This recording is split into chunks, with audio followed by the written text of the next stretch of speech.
"Get out of my shop." Nobody moved. The soft-spoken seamstress had just ordered 4 armed men and their coldly handsome employer onto the sidewalk after they tried to push 7 waiting customers out of line. Then someone in the back murmured the stranger's name. Alessandro Moretti, one of the most feared men on the eastern seaboard, a man whose criminal network reached from the docks to the State House, and whose legitimate holdings were worth billions. Elena Marsh went pale. Alessandro expected an apology. Instead, she pointed at the expensive overcoat draped over his arm and told him whoever tailored that should be fired. His bodyguard stared at her like she had grown a second head. Elena had noticed, in the space of 10 seconds, something his elite tailor had missed or refused to mention for years. Alessandro left without another word. The next morning, he came back, took a number, and waited. 20 minutes earlier, Elena Marsh had been juggling 7 customers, 3 unfinished fittings, and a nervous groom's mother who had called twice about a cummerbund. When the bell over the door swung open and 4 large men walked in like the building already belonged to them, then Alessandro walked in behind them. Even before Elena knew who he was, she noticed 2 things. First, he was unfairly good-looking. Dark hair, a jaw like it had been carved on purpose, a slate-gray overcoat that probably cost more than 3 of the cars parked outside. He had no intention of waiting for anything. One of his men stepped up to the counter. "Mr. Moretti needs an alteration completed immediately." Elena glanced at the numbered tickets clutched in the hands of the people already in line. "Then Mr. Moretti needs a number." Silence. Alessandro looked at her the way a man looks at a door that refuses to open for him. "I have a meeting in 90 minutes. And Mrs. Ferreira has a christening on Sunday." An elderly woman hugging a garment bag suddenly looked like she wished Elena hadn't dragged her into this. Alessandro set his coat on the counter. "Triple your usual fee." Elena shook her head. 5 times then. His expression barely shifted. That should have warned her. Instead, Elena pointed toward the ticket dispenser. "Number." One of his men turned to the waiting customers. "Everyone needs to leave." That was when Elena's patience ran out.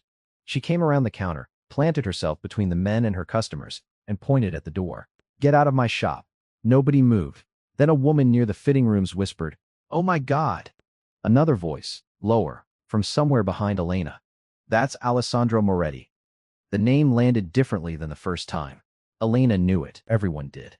Alessandro Moretti wasn't merely rich. The papers attached his name to shipping lines, hotel chains, construction firms, and investment funds worth more money than Elena could picture. Other stories attached his name to things the papers were considerably more careful about printing. A network stretching across half a dozen cities, men who vanished from rooms the moment he entered them. Elena looked slowly back at the man she had just thrown out onto the sidewalk. Her stomach dropped. Alessandro watched the recognition land on her face. He had probably watched that exact transformation 1,000 times. Irritation curdling into fear, fear curdling into obedience. Elena was afraid. She simply hated being bullied more. "I take it you'd like to reconsider," he said. Elena swallowed. Then her eyes dropped to the coat on the counter. Something about it had been nagging her since the second he walked in. She picked it up. One bodyguard shifted forward. Alessandro lifted one finger, and the man went still. Elena turned the coat over in her hands, studied the shoulders, then studied Alessandro's shoulders. "Who made this?" His eyes narrowed. "Why?" "Because whoever did is either afraid of you or lying to you." Nobody breathed. Elena pressed 2 fingers near one shoulder seam. "You've got an old imbalance here." "Injury?" Alessandro said nothing. That was answer enough. They tried to hide it by forcing symmetry into the coat. But your body isn't symmetrical anymore. All that extra structure fights your own movement. She showed him a hairline of tension under the arm, almost invisible. "Looks perfect standing still. The second you move, it fights you." Alessandro looked down at his own shoulder like he was seeing it for the first time. His expression changed. Not anger. Interest.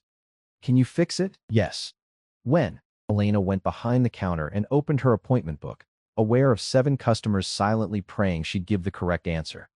"Thursday." Alessandro stared at her. It was Tuesday. Elena stared back. For a man like Alessandro Moretti, 2 days might as well have been 2 years. Finally, he picked up his coat. "Thursday." Then he walked out. Only once the door shut did Elena realize she'd been holding her breath. What she didn't know was that Alessandro Moretti had no intention of waiting until Thursday. At 9:15 the next morning, the bell over Marsh & Sons tailoring rang, and every conversation in the shop stopped. Elena looked up from her counter and nearly dropped her chalk. Alessandro Moretti had returned. His appointment was tomorrow. 2 of his men came in behind him, but this time nobody asked a single customer to move. Nobody approached the counter. Nobody announced his name. Alessandro walked straight to the ticket dispenser, studied it like a foreign device, and pulled a number. 19. A woman waiting with an armful of school uniforms stared at him. An older man clutching a pair of trousers quietly double-checked his own ticket. 18. The relief on his face was almost holy. Alessandro sat down. Elena stared at him. He stared back. "Your appointment's Thursday," she finally said. "I know. Today's Wednesday. I'm aware." "Then why are you here?" He lifted a garment bag off his knees. Another coat. Of course there was another coat. Elena looked past him at the row of waiting customers. Number 19. "I know." And Alessandro Moretti waited for 41 minutes. Elena knew because she checked the clock 5 times. Nobody else in the shop seemed capable of acting normal. Customers whispered instead of talking. One man refused to sit in the empty chair beside him. A little boy stared at the bodyguards until his mother physically turned his head toward the wall. Alessandro appeared entirely unbothered. Finally, Elena called it. 19. He stood. One of his men instinctively rose with him. Elena pointed at the chairs. "Just him." The bodyguard looked at Alessandro. Alessandro gave the smallest nod, then crossed to the counter alone and set the garment bag down. Elena unzipped it. Another expensive coat. Naturally, she checked the shoulders, the seams, the sleeve pitch, the balance, the drape. "What's wrong with it? You tell me." She checked again. Nothing. She had him put it on. Annoyingly, it fit beautifully. She circled him once, adjusted the collar, checked the back seam, and stepped away. Nothing. "Check again." She gave him a flat look, then checked again anyway. Still nothing. Elena went back behind the counter and wrote something on a receipt. Alessandro glanced down. "What's that?" "Consultation fee." One of his men made a sound that might have been a cough. Alessandro looked at the amount. "You are charging me to tell me nothing is wrong." "I'm charging you because you made me check twice." For a few seconds she couldn't read his face at all. Then he took out his wallet and paid. That should have been the end of it. It wasn't. He was back on Friday with a claim about a crooked lapel that Elena measured 3 times and found perfectly straight. He was back the following Monday insisting a lining had come loose, though the stitching held under every tug she gave it. Each time, Elena wrote out a receipt. Each time, he paid without complaint. And each time the amount grew a little more ridiculous, as if the two of them were quietly negotiating how far the joke could stretch before someone admitted what it actually was. The following week he brought trousers that needed half an inch off the hem. A few days after that, a dinner jacket with a real sleeve problem. Then came a charcoal suit Elena could find absolutely nothing wrong with. "Maybe the waist," Alessandro offered. "The waist is fine. The shoulders then." "Also fine." "The sleeves, Alessandro." He stopped talking. Elena crossed her arms. "Are you emotionally attached to paying consultation fees?" Something that almost resembled amusement crossed his face. "Perhaps I appreciate professional certainty." $35. He paid. The visits kept coming, not constantly. Not enough to be ridiculous, just often enough for Elena to notice. Sometimes he genuinely needed her. His original overcoat, rebuilt around the truth of his old shoulder injury instead of forced into artificial symmetry, fit better than anything he'd worn in years. That alone gave him a perfectly reasonable excuse to return.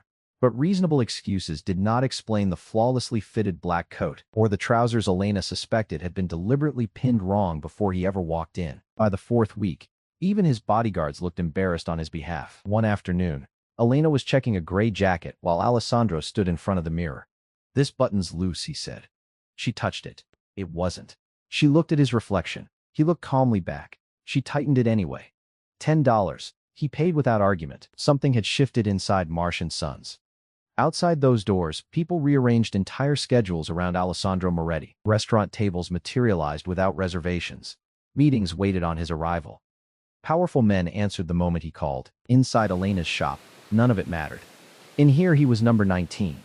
He waited his turn. He didn't lean on her counter. His men had stopped bothering to hide their reactions by then.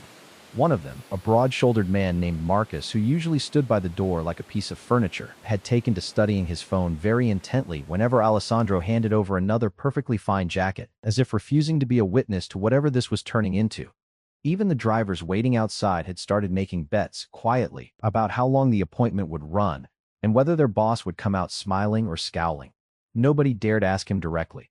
Nobody needed to. Somewhere between the unnecessary jackets, the consultation fees, and Elena's increasingly suspicious looks, Alessandro discovered something he had not expected. He liked it there. Elena assumed it was because nobody in her shop treated him like Alessandro Moretti. She was only half right. The real explanation arrived on a quiet Tuesday afternoon, nearly 6 weeks after Alessandro Moretti had first been thrown out of Marsh & Sons Tailoring.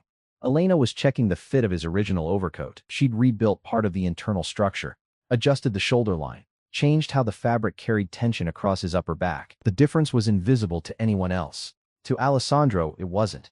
He rolled his bad shoulder once, then again. "The pain's less," he said. Elena looked up. "What?" "When I wear a coat for a few hours, the shoulder usually starts aching." He moved his arm experimentally. "This one doesn't." She studied him for a moment. "How old is the injury?" He was quiet long enough that she assumed he'd ignore the question entirely. 14 years. That surprised her. "And nobody fixed your coats properly in 14 years? I've had very expensive tailors." "That wasn't my question." His eyes settled on hers. There it was again. That strange moment Elena had begun to recognize whenever she spoke to him differently than everyone else did. Most people approached Alessandro by calculating exactly what they should not say. Elena usually discovered what she shouldn't have said about 3 seconds after she'd already said it. He glanced at the mirror. "They noticed." "Then why didn't they fix it?" "They corrected what they thought I wanted people to see." He explained that after the injury, one shoulder had healed with slightly reduced mobility. Nothing dramatic, nothing most people would clock, but he had noticed. So had his tailors. Instead of designing around the change, they'd built structure into his coats to hide it. More padding, more reinforcement, forced symmetry. Every adjustment made him look flawless while making the clothes less bearable to wear. "Did you tell them it hurt?" He looked almost amused by the question. "They told me it looked excellent." "Those aren't the same thing." "No." And suddenly she understood. The real problem had never been tailoring. It was fear. The people around Alessandro Moretti had gotten so used to handing him perfection that they'd stopped handing him the truth. Elena smoothed the coat over his shoulder. "A body isn't a mistake a tailor has to hide." He looked at her reflection. She kept working as she spoke. "People change. They get hurt. They age. They gain weight, lose weight, have kids, survive things." She adjusted his sleeve. "Whatever happens, the clothes are supposed to adapt to the person, not punish them for missing some imaginary perfect shape." Alessandro said nothing. For Elena, it was simply tailoring. For him, the word seemed to land somewhere much deeper. Maybe because Elena had never once treated his shoulder like a weakness. She had just acknowledged what was real and worked with it. She did the same thing with people. He thought about that longer than he meant to, on the drive back to an office where a dozen men were waiting to tell him things they thought he wanted to hear. It occurred to him, somewhere around the third traffic light, that he could not remember the last time someone had corrected him without first calculating the cost of doing so. Elena had never once calculated anything where he was concerned.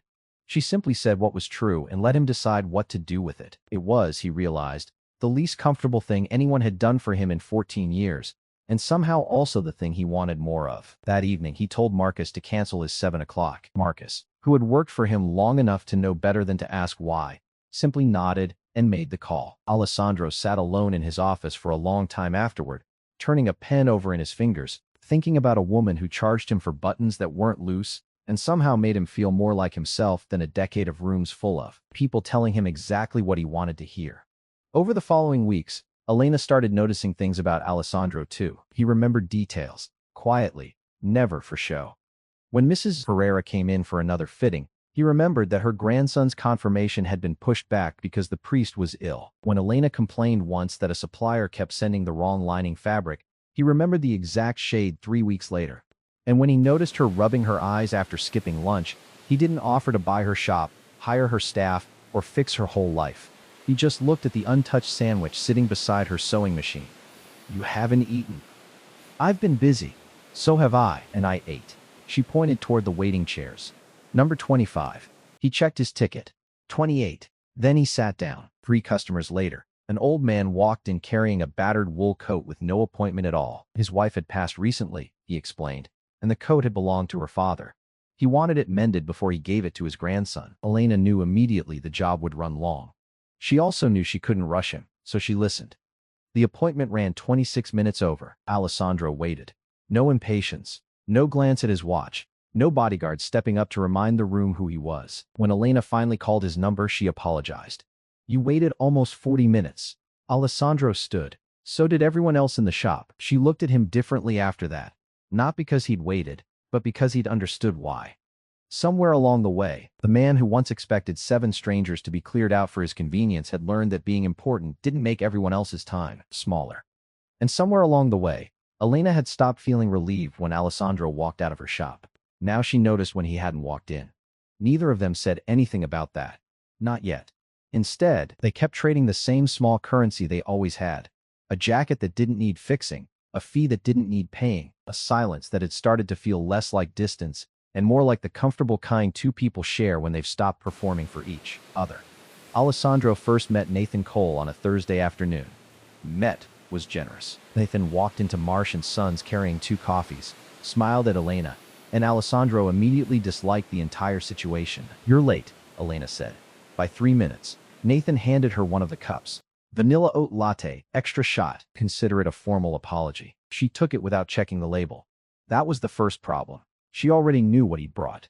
Nathan was 36, ran a small architecture firm 2 blocks over, and was apparently comfortable enough in Elena's shop to hang his coat behind the counter without asking. That was the second problem. Alessandro sat in the waiting area holding ticket 34. He watched Nathan hand Elena a navy suit jacket. "You finally ruined it. I prefer structurally challenged." Caught the pocket on a door handle. "A door handle attacked you." Viciously, Elena laughed. That was the third problem. Alessandro looked down at his ticket, then back up at Nathan. Nathan eventually noticed him. Like most people, recognition flickered across his face for half a second. Unlike most people, he recovered fast. Gave Alessandro a polite nod. Alessandro returned it. Elena examined the torn pocket. "You've been bringing me this jacket for what, 3 years?" 4. Alessandro spoke before he decided whether the question was necessary. 4 years. Elena looked over. "So you can hear conversations across the room now." "I was asking a question." Nathan smiled. 4 years and counting, actually. Alessandro nodded slowly. "Clearly." 10 minutes later, Nathan's fitting was done. He didn't leave. Instead, he leaned against the counter and asked Elena whether she'd tried the new Portuguese place 2 blocks down. Alessandro looked up again. Nathan noticed. "You need the counter?" "No." "Okay." Another minute passed. Alessandro asked, "Is my appointment today?" Elena stared at him. "You've been holding that ticket for 25 minutes. I was confirming." Nathan glanced at Elena. Elena glanced at Alessandro. Something clicked. Her mouth twitched. Alessandro recognized that look immediately and disliked it. What? He disliked that answer even more than he disliked Nathan. Nathan eventually left. The moment the door shut, Elena called, 34. Alessandro approached. She looked at the garment bag in his hand, then at him.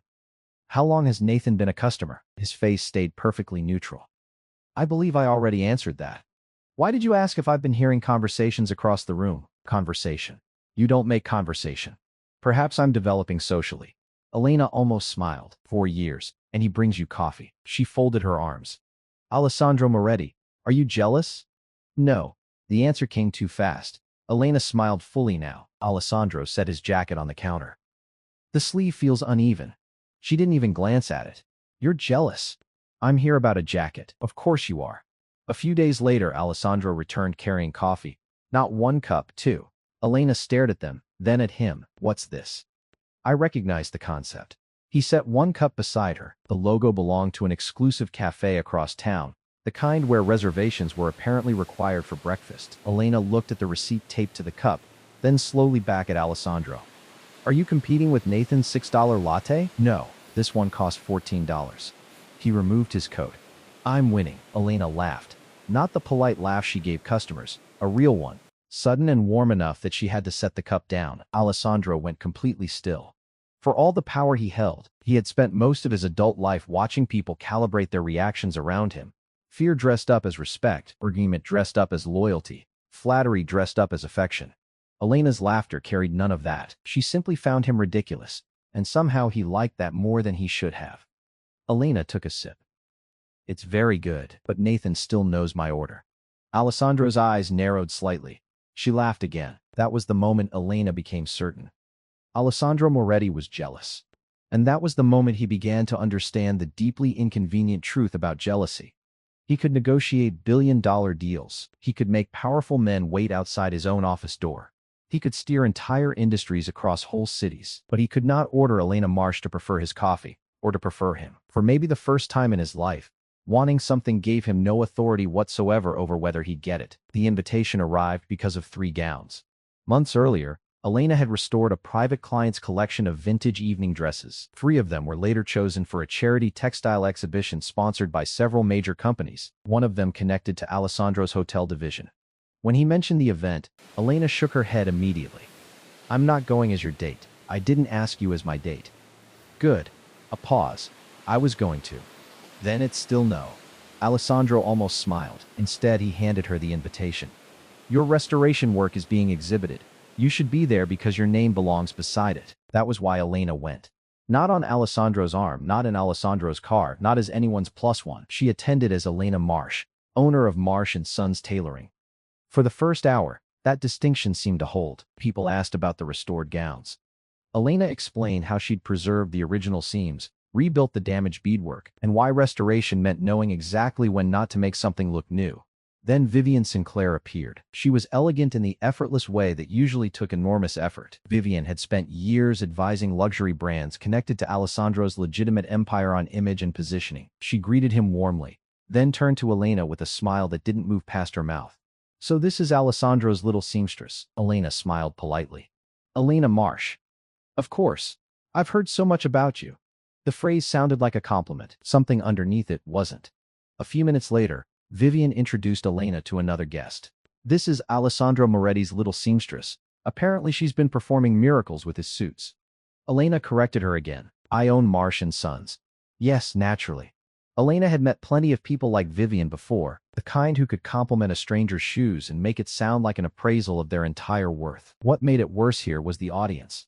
Men in expensive suits and women in borrowed jewels who had no reason to doubt anything Vivian said, because Vivian said it the way people say things they already know are true. Nobody in that room had watched Elena rebuild a 100-year-old bodice stitch by stitch under a magnifying lamp. Nobody had seen her turn away paying customers because the work wasn't right yet. They only saw a name they didn't recognize standing a little too close to a man they very much did. By the third introduction, Elena understood exactly what Vivian was doing. Nothing openly insulting, nothing Elena could object to without seeming oversensitive. Just 2 carefully chosen words. Alessandro's little, and her years of work disappeared inside them. Her skill became a charming service performed for an important man. Her business became an accessory to his reputation. Elena was deciding how directly to address it when Vivian lifted her champagne glass toward a cluster of investors and fashion executives. Truly, Elena may not stay a neighborhood secret much longer. Several people looked over. Elena frowned. Vivian went on.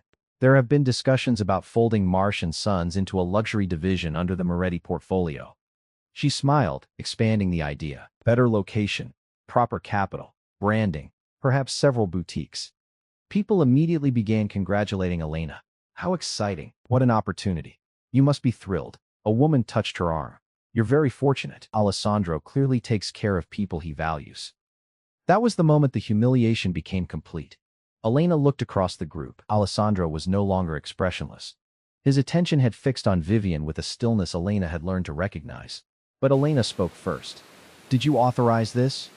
Everyone went quiet. She was looking directly at Alessandro. "No." One word. "Immediate." "Certain." Elena believed him. Then she turned to Vivian. "My name is Elena Marsh." Vivian's smile tightened. "Of course. And I'm not Alessandro's little seamstress." Nobody moved. Elena kept her voice level. "I own Marsh & Sons. I built its reputation one customer at a time. The work displayed here tonight came from my shop because I know how to restore clothing, not because Alessandro Moretti knows my name." Vivian lowered her glass. "I certainly didn't mean to diminish. My business also isn't for sale." Elena didn't raise her voice. She didn't need to. "If someone wants to discuss my company, the first person they discuss it with is me." A long silence followed. Then Alessandro stepped forward. Not in front of Elena, beside her. "There have been no authorized discussions regarding the acquisition of Marsh & Sons." His voice stayed quiet. The room listened anyway. "No company, division, advisor, or representative under my control has permission to approach Ms. Marsh's business without her direct invitation." Vivian's expression shifted slightly. Alessandro hadn't threatened her, hadn't embarrassed her further. He'd simply removed any possibility of misunderstanding. A hotel executive stepped in, clearly trying to rescue the moment. "Mr. Moretti, perhaps you could introduce us properly." Alessandro looked at Elena. Something passed between them. Permission, not possession. He turned back to the group. "This is Elena Marsh, owner of Marsh & Sons Tailoring, and the restoration specialist responsible for 3 of the pieces exhibited tonight. Nothing more. Not his tailor. Not his guest. Not a woman under his protection. Elena Marsh, her own name, her own work, her own business. Later, as the crowd drifted toward the next room, Elena stood beside one of the gowns she'd restored. Alessandro approached, keeping a careful distance. I didn't know what Vivian planned to say. I know. I would never buy your business without asking. Elena looked at him. You couldn't afford it. He raised an eyebrow. She let the silence hold for one perfect second. Emotionally. For the first time that evening, he laughed quietly. She smiled too, but the unease inside her didn't disappear, because the night had revealed something neither of them could fix with a joke. Inside Marsh & Sons, Alessandro could take a number and become just another customer. Outside it, his name changed the meaning of everything around him. A cup of coffee became a gesture people noticed. A conversation became a rumor. Professional respect became favoritism. And Elena's success could be rewritten as something a powerful man had handed her. Alessandro had done everything right that evening. That was almost what made it harder. Elena was beginning to care about him, but for the first time, she wondered what caring about Alessandro Moretti might cost her, in the eyes of everyone else, and maybe in her own. For the next few days, Elena kept circling back to the exhibition. Not Vivian. That part was easy. Elena had dealt with condescension before. People had underestimated her shop for being small, underestimated her craft because alterations sounded less glamorous than design, and occasionally underestimated Elena herself because they mistook her softness for weakness. What troubled her was everything that came after. A photograph surfaced online showing her standing beside Alessandro. The caption called her the crime boss's personal seamstress. Another called her his latest discovery. Neither mentioned Marsh & Sons until several paragraphs in. Alessandro had done nothing wrong. That was the problem. His name was simply too large. It entered a room before he did and lingered long after he left. A week later, when he came in for a fitting, Elena told him the truth. I don't know how to be around you without becoming something attached to you. Alessandro said nothing. In my shop, I'm Elena Marsh. Outside it, I'm suddenly your tailor, your guest, someone you're helping. I've never thought of you that way. She looked up. I know, but other people do. Alessandro could have offered solutions. He had enough money to manufacture 100 of them before dinner. A public statement, a press campaign, business opportunities engineered to prove her independence. Instead, he asked one question. What do you need? Elena hesitated. Space. Something in his face went still. Then he nodded. All right, and he gave it to her completely. The following week, Alessandro didn't visit, neither did his coats. The week after, Elena caught herself glancing toward the door every time the bell rang. It was never him. By the 3rd week, she realized she'd become irritated by an absence she had personally requested. Even his bodyguards were gone.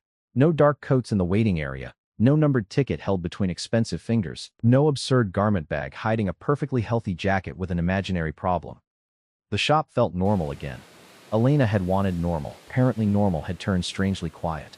Then Nathan asked her to dinner, not casually, not hidden behind coffee or a fitting, a real invitation. You don't have to answer right away, he said. Elena smiled. Nathan was kind, handsome, steady, easy. Being with him would be simple. No whispers when they walked into a room. No headlines attaching significance to a cup of coffee. No billion-dollar empire casting a shadow over her small tailoring shop. Elena should have wanted simple. Instead, she thought about a terrifying man sitting beneath a sign that said, "Please take a number." She thought about him waiting 40 minutes while an old man told her the story of a wool coat. She thought about $14 coffee, and a man powerful enough to ignore almost every boundary in the world who had respected hers the instant she asked for it. I need a little time, she told Nathan. He smiled. Take it. 3 days later, the bell over Marsh & Sons rang. Elena looked up. Alessandro stood inside the door, alone, carrying one garment bag. Her heart reacted before her common sense could object. She looked straight at the bag. What did you do to it? Nothing. That's unlikely. He set it on the counter. Elena unzipped the bag. A dark charcoal suit. She checked the jacket first. Shoulders balanced, collar clean, sleeves perfect. No pulling, no twisting. She checked the trousers. Perfect break, perfect waist, perfect drape. Elena grew suspicious. She had him put it on, then examined everything again. Alessandro stood silently while she circled him. Finally, she stepped back. There's nothing wrong with this suit. I know. She stared at him. You know. Yes. Then why did you bring it? He looked almost uncomfortable. For anyone else, the change would have been invisible. Elena knew him better now. I needed an excuse. The words settled between them. Elena looked at the flawless suit, then back at the man wearing it. You control half the city, and this is the best excuse you could invent. Apparently. Not around you. Despite herself, Elena smiled. Alessandro didn't. The first coat brought me back because you saw something nobody else had. His voice was quieter now. The second time, I was curious. Elena raised an eyebrow. The jacket with nothing wrong with it.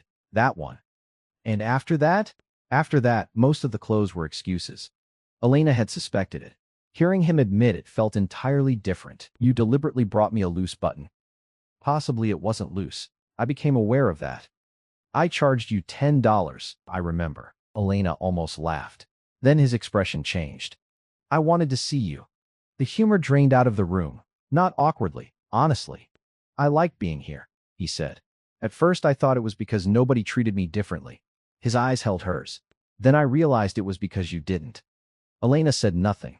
Alessandro kept going. You told me the truth when you were afraid of me. You charged me when I wasted your time. You made me wait. A faint smile touched his mouth.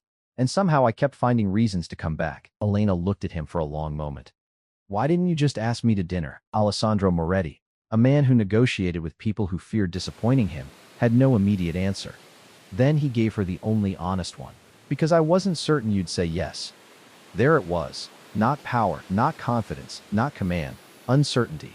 He had given Elena space because she asked. Now he'd come back without assuming she owed him anything. For once, Alessandro wasn't trying to make the world move toward him. He was waiting again. Elena smiled. Dinner. He watched her carefully. Is that a yes? It's a yes. His expression barely changed, but Elena saw the relief underneath it. She pointed at the suit. Consultation fee still applies. Alessandro looked down at himself. It's perfect. You made me inspect it twice. A pause. How much? Elena smiled. $35. He reached for his wallet, and just like that, Elena knew they might actually have a chance. Several months later, Marsh & Sons looked almost exactly the same. That mattered to Elena. There was no gold sign above the door, no second location quietly financed by a mysterious investor, no luxury renovation arranged behind her back. The shop stayed entirely hers. What had changed was its reputation. After the exhibition, restoration requests began arriving from museums, private collectors, and clients who had finally learned Elena Marsh's name on their own. Her business grew because people had seen her work. Alessandro respected the difference completely. They were dating slowly. For a man used to making decisions in seconds, Alessandro had become surprisingly good at that particular word. One afternoon, he walked in 10 minutes before closing. 3 customers were still waiting. Without hesitation, Alessandro went straight to the ticket dispenser and pulled a number. Elena looked up from behind the counter. Put that back. He examined the ticket, then her.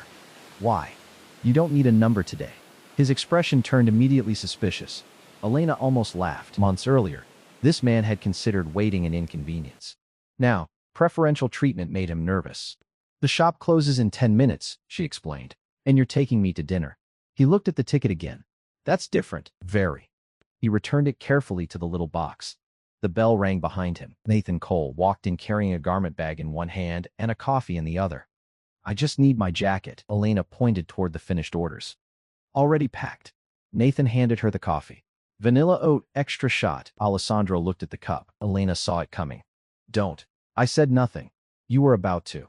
I was not. Nathan glanced between them, then smiled. Alessandro stayed quiet for exactly 3 seconds. Which cafe? Elena burst out laughing. Nathan told him. Alessandro nodded thoughtfully, as if he'd just received intelligence of genuine strategic importance. Alessandro, I'm making conversation. Nathan zipped his coat, tucked his own jacket under his arm, and gave Elena a small wave on his way out, entirely unbothered by the man across the room committing cafe names to memory like state secrets. That was the strange, comfortable shape their lives had settled into. A rival who wasn't really a rival anymore, a crime lord who still flinched at the word boyfriend when customers used it out loud, and a shop that ran exactly the way Elena had always wanted it to run, number by number, no exceptions. That only made her laugh harder. Some things, apparently, would take longer to change than others. Some already had. The first time Alessandro Moretti walked into Marsh & Sons Tailoring, he believed power meant never having to wait. People moved when he arrived. Doors opened. Schedules bent. Rules turned flexible. Elena Marsh had looked at one of the most feared men on the eastern seaboard and pointed him toward the exit. The next morning, he came back and took a number. At first, he returned because Elena had seen something every expensive tailor before her had missed. The truth in the way a coat sat on his body. Later, he kept returning because she saw something almost everyone else had forgotten to look for. The man underneath the reputation. Elena had discovered something too. The most powerful man she'd ever met hadn't won her by buying her business. He hadn't won her with his name. He hadn't ordered her attention, hadn't rescued her from a life she'd already built perfectly well on her own. He'd simply kept showing up. He learned her rules. He respected her work. He listened when she said no. And when she needed space, he gave it to her, completely, without a single condition attached. A man who could make an entire city wait on him had finally learned something much harder. How to wait without knowing what the answer would be until Elena chose him. There was no ceremony to any of it, no single moment either of them could point to and call the turn. Just a shop on a quiet street, a bell over the door, a row of plastic chairs, and a man who had once believed the whole world owed him its patience, learning instead to offer his own, one Tuesday afternoon, and one unnecessary jacket at a time. Elena still kept the ticket dispenser by the entrance, still made everyone pull a number, still charged for nonsense when nonsense was all that was on offer. Alessandro still complained about it, every time, entirely for the pleasure of being told no by the one person whose no had never once been about fear. And every time, without fail, he took his number and sat down and waited like everybody else. No number required.